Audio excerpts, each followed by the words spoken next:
We're live. Let not your heart be troubled,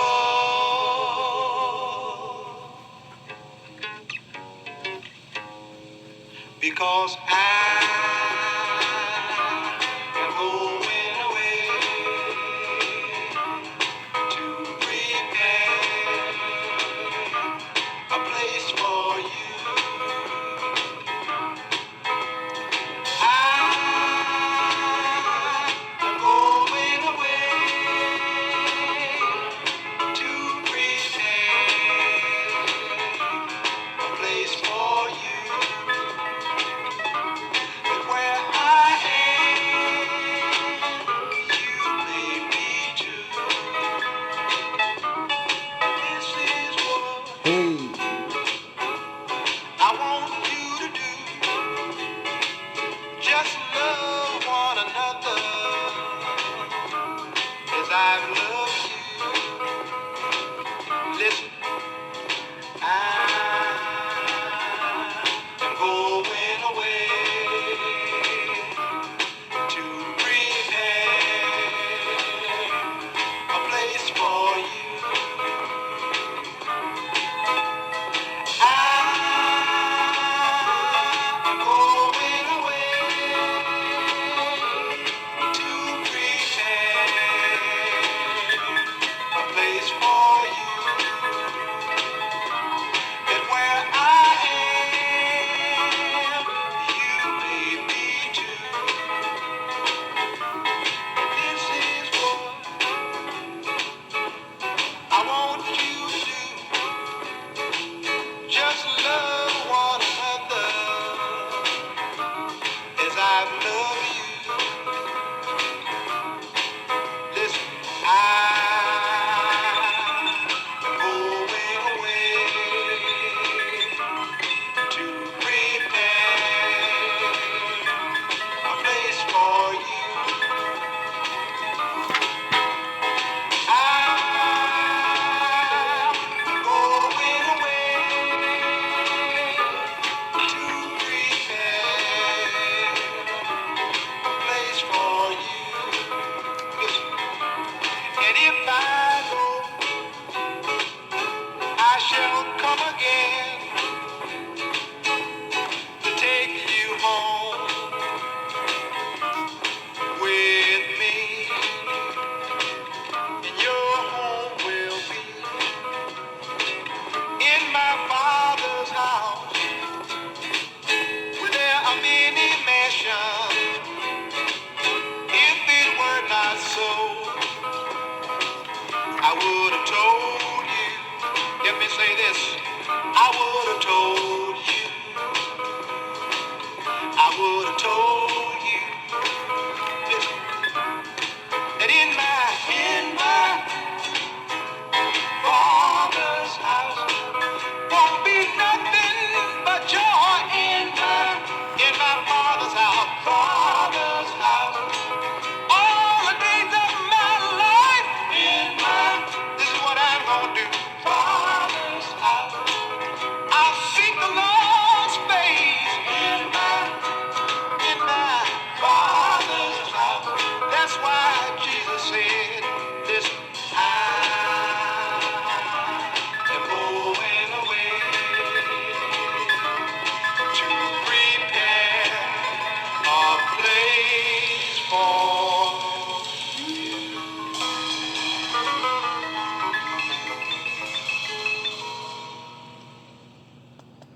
All right. And we're here for the reading now. He came to set the captives free. Anybody remember, aren't we on chapter 9? Anybody remember that? Chapter 9. I think so. I'm almost sure. I lost my bookmark. Can't get calm. It must be in the Marvin Gaye book. But I think we're in chapter 9. Yep, I have Pigs in the Parlor as well in my collection. Are we on chapter 9? I have Pigs in the Parlor, the book, and the workbook. I'm serious about mine. Okay, okay. Thank you, Christy Joy. I think it's 9. Okay, let's go. I'm almost sure it's 9. Y'all can correct me if I'm wrong. And please hit that like button if you're able to do so. I appreciate you. All right, let's go. Turning Points, Chapter 9. Elaine talks. The first real turning point in my life came about a year after I became the regional bride of Satan. My dream world of believing that I was actually loved by someone, Satan himself, was cruelly shattered. Apparently, I had committed some minor offense against Satan, so minor, in fact, that I had not even realized that I had done anything. I was home alone one day when suddenly 4 huge demons appeared in a physical manifestation. They were all 4 identical. They were dark, about 7 feet tall, and covered with black scales, similar to Rai Chan. They had vicious faces. Okay, thank you, Sister Katina. Thank you, Sister Still. Okay, that's right. Okay. I know if I start reading it, y'all will catch it. Okay. 10, the meeting. Okay, so Elaine had not met Rebecca yet, right? So I think this is it. Chapter 10, the meeting. Okay, Elaine talks. Within 2 weeks of the day I made Jesus my Lord and Master instead of Satan, I became extremely ill. Thank you. I had fled to another city, which happened to be the city in which Memorial Hospital was located. I collapsed at work and was taken to the emergency room by ambulance. I did not know a physician in that city, so I became what is known as a clinic patient, which meant that I was assigned to the intern and resident physician on call for that night. I was desperately ill, in severe pain, and so very lonely and frightened. It was in this state, as I lay there on the uncomfortable cot in the emergency room, that Rebecca walked into my life. I was shocked. In the first place, I had never had a woman doctor. Secondly, she was both young and very pretty. But more than that, she radiated something that I couldn't put my finger on, but felt strongly. The demons in me, it felt, the demons in me felt it too, and they didn't like it at all. I could feel them begin to twist and squirm and grumble, telling me not to have anything to do with this person. Miserable as I was, while she stood talking to me, my eyes seemed to be riveted to the collar of her white coat, where she wore a golden pin which said Jesus is life. Finally, my curiosity overcame my shyness, and reaching up to touch it, I asked, "Are you a Christian?" "Yes," she answered, smiling. "Are you?" I nodded. "I became a Christian 2 weeks ago." "Good for you," she said warmly. "That's the most important decision anyone can ever make." Then, for the second time, that warm, quiet voice within, goodness gracious. Then, for the second time, that warm, quiet voice within me spoke, saying, "Listen well to this young man. She is my servant. Listen well to this young woman. She is my servant and will teach you much that you need to know." I knew by then that was the voice of the Lord, but I was still too scared and uncertain to trust it fully. It was many months before I was to reach the point of trusting either the Lord or Rebecca. Rebecca admitted me to the hospital that night. The next morning, much to my disappointment, I found that she was not going to be my primary physician. I was assigned to a young man under her whom I disliked intensely. He reciprocated the dislike, I might add. He did not believe that I was having pain or even that I was ill. I spent many days and nights in pain and tears because of the uncaring attitude of that young man. The second day after I was admitted, Rebecca came back to talk with me. She brought along a Bible which she gave to me. I was shocked again. Doctors don't just go around giving their patients Bibles, at least not in my experience. Not only did she give me a Bible, She also gave me reading assignments and prayed with me. The first assignment she gave me was to read the book of James. As I read that book, I became more and more angry, as it pricked my conscience again and again. The demons didn't like it either. We were all in a thoroughly foul mood by the time she came around the next day. So angry, in fact, that I threw the Bible at her. She just dodged, picked it up, laughed, and said, "What's the matter? Did God's word strike some sore spots?" Now, here's your next assignment. But the demons and I were absolutely furious that our anger didn't seem to affect her at all. That was the first of many, many sessions with Rebecca, looking into the scriptures. Slowly, I began to grow spiritually. The demons were most upset about that. After that, the demons would almost always block me and talk to Rebecca instead of me. They were anything but polite as they tried to drive her away from me. Each day I thought that I surely would not see her again, but she always kept coming back for more.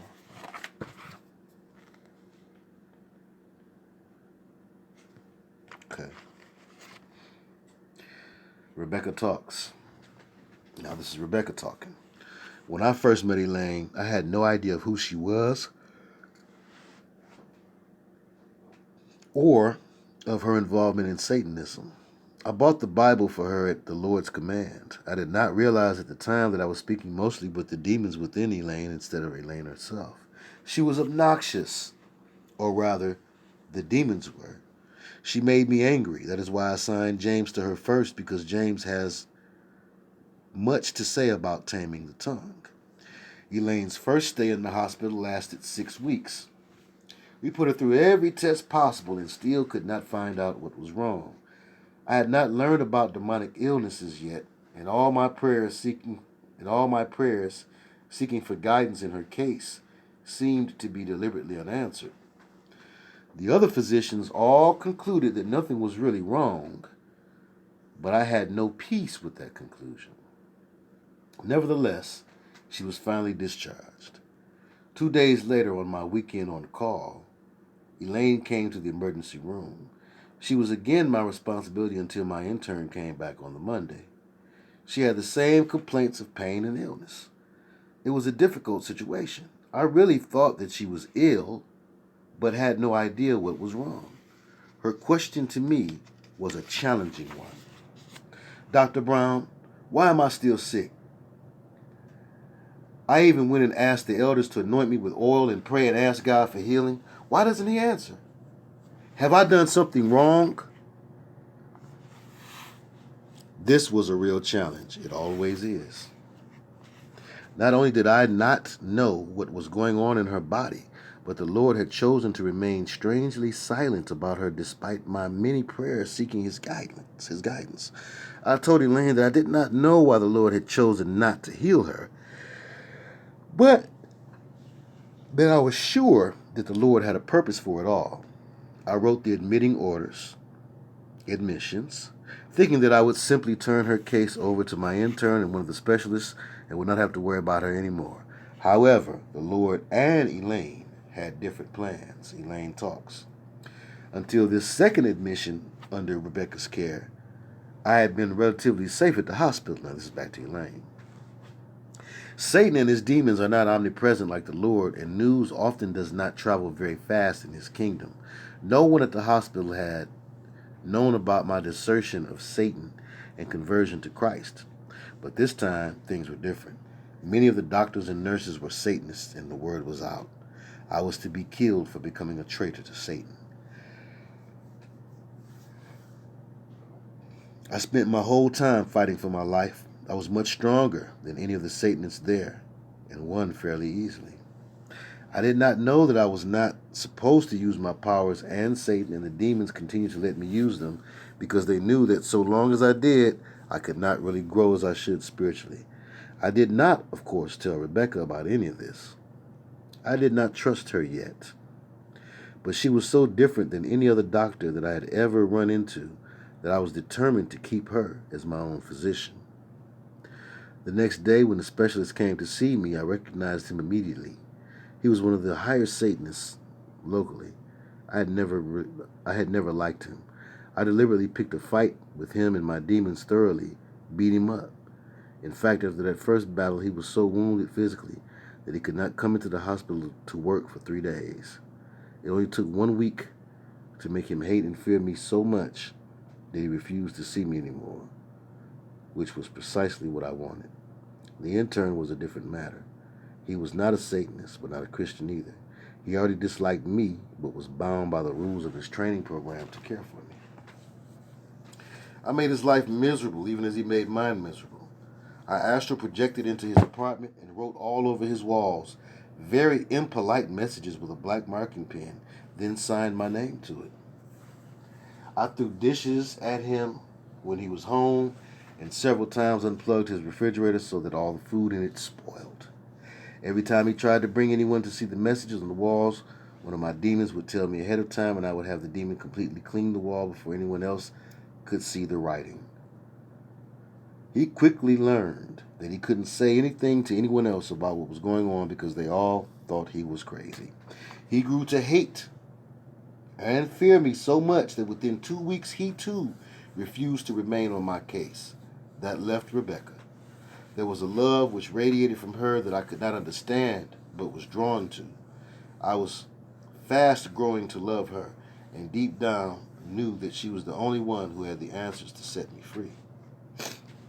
Rebecca talks. 41 watching, 21 liking. Rebecca talks. Please, if you've forgotten, hit the like button. Please, I thank you. My relief concerning Elaine's case was short-lived. Less than 2 weeks after her admission, the intern came to me and told me that he did not care what the consequences were. He would not have anything more to do with Elaine. And by the end of that first week, the specialist came and told me that he did not care what I did with Elaine. He was washing his hands of her case. He would not be seeing her again. I was stuck. I didn't know what to do with her either. As I saw Elaine from day to day, we seemed to consistently reach only a certain point in her spiritual growth, and then were blocked by something. Mostly she was completely obnoxious. I did not know that the demons in her were trying to drive me away. I did not even know she had demons. Time after time, in total frustration, I wanted to simply discharge her and tell her there was nothing more I could do to help her. Always, when I reached that point, the Lord would allow Satan to tempt me so that I would fall flat on my face and fail, and would have to humbly ask the Lord's forgiveness. When I did, he always said to me, now, see the patience I have to have with you? Can't you extend that same patience to my child Elaine? Of course, the Lord always won. So again, I would ask the Lord to put his love in my heart for Elaine and go back to see her the next day. Finally, after about 3 weeks, I got serious and spent a whole weekend in prayer and fasting, asking the Lord to give me the key to Elaine's case. Later that Sunday evening, Father spoke to me and said, you have not talked to Elaine about her deep involvement in the occult. You have not talked to Elaine about her deep involvement in the occult. It all seemed so simple then. I should have recognized the symptoms, but Satan had blocked my mind. What's going on? What's going on? Somebody pray and the noise gets louder. Is this for real? Okay. She was obviously shocked. She started staring at me in silence for a full minute. How did you know about that? I spent this past weekend in fasting and prayer asking Father to reveal to me the key to your case.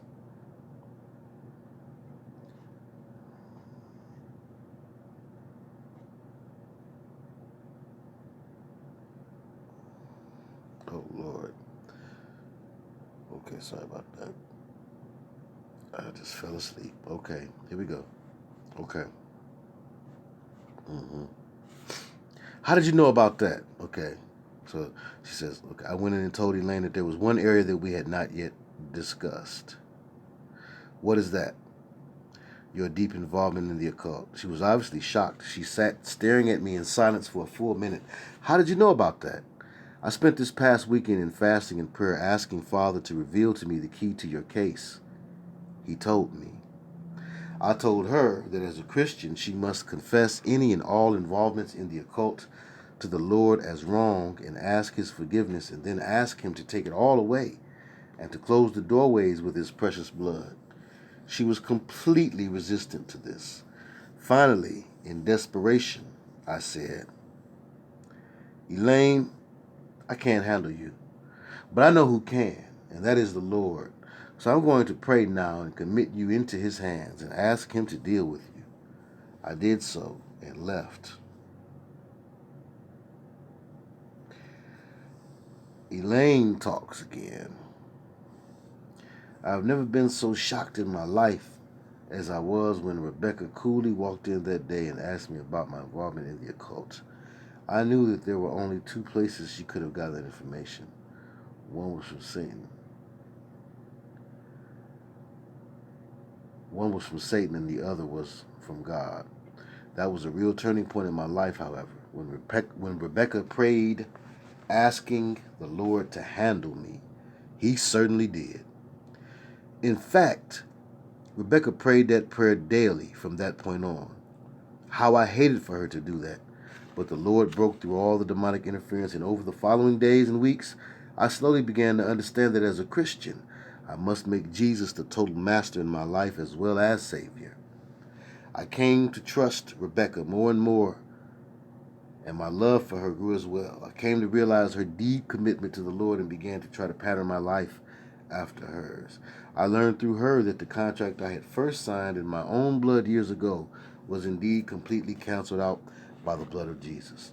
The struggle was not easy for me or for Rebecca, but each day, through God's grace, I grew a bit more spiritually, and my physical problems began to clear up. At last, the day came when Rebecca told me that she had received guidance from the Lord, that the time had come for me to learn to stand on my own feet against Satan outside of the hospital. So I was discharged for the last time.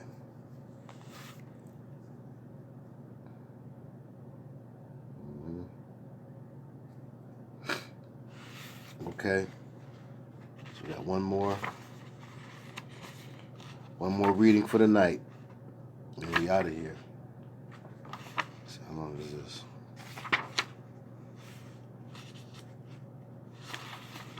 Yep. Yeah, that's what we'll do. Yep. We'll save the next reading, chapter 11. Keep this in mind. I'm looking for a pen to stick in the middle of the book. Okay, chapter 11 is next. We should remember that for the Hermetic Theater, right? Chapter 11, the twins. Entering spiritual warfare. That will be next. Entering spiritual warfare will be next. And then, next tonight, now, rather not and then, now will be after the dance, after this brief gospel song.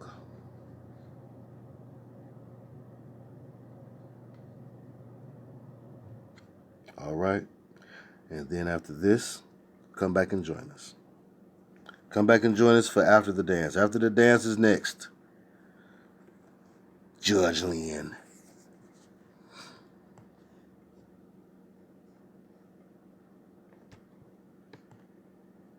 Thank you, Michelle.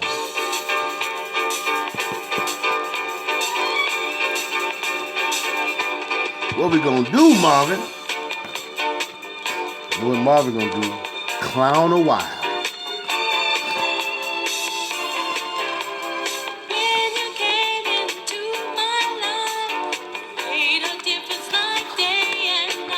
We're almost done with this one. Hold on. This is all that's left. This is it. We read all of this. is all that's left. This little section here.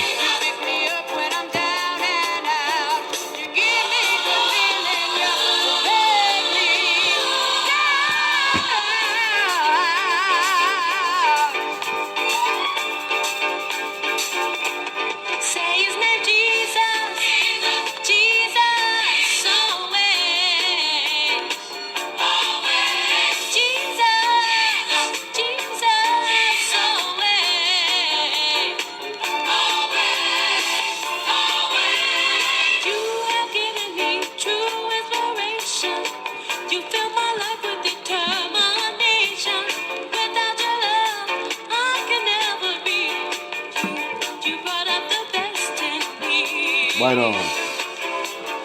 Tell your mama we love her. We loving on her tonight. Tell her hurry up and get on out of there.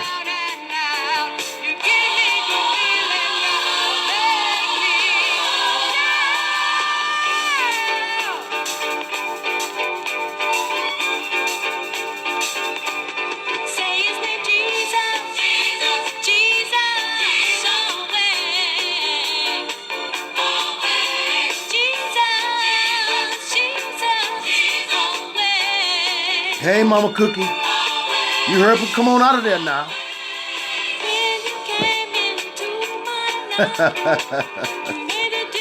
We love you, and our prayers are with you.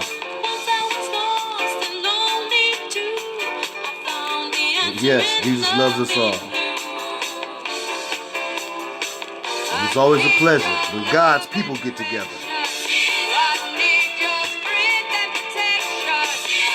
So when this go off, after the dance is about to come on. Some of y'all favorite soap opera. Hey!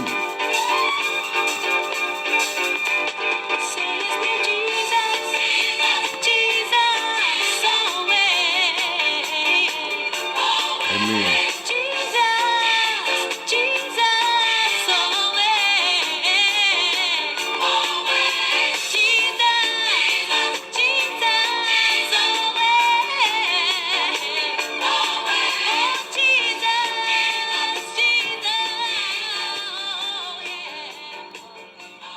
All right, y'all, come on back.